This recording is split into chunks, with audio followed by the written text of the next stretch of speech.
everyone, thanks for joining us today. I'm Gina from Nutrena and I'm here with backyard poultry expert Twain Lockhart. Today's chick tip video is going to be all about brooder maintenance.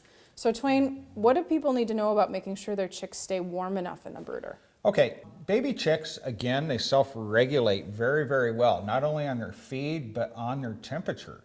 What you'll find is if they're too cold, they'll huddle up underneath the lamp. So you may need to lower that lamp a little bit. If they're too hot, they will gravitate away from it. Okay. So that's how you know if they're too hot or too cold. If you have a draft, you may see them all get to one side. And you really don't want to set your baby chicks up in a draft. That can be deadly to them. All right, how about cleaning up that brooder?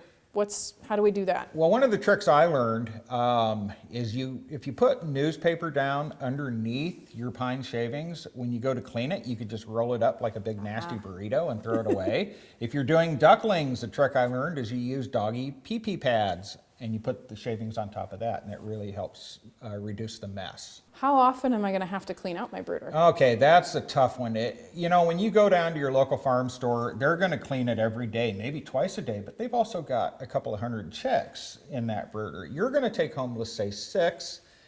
You maybe have to clean it every other day or so. Your nose will tell you, but like anything else, if you keep it clean, it's easier than letting it get real dirty and then doing it. So I'm going to say every couple of days you'll need to clean it. It's a good rule of thumb. Good. All right, great to know. Thank you, Twain. Thank you.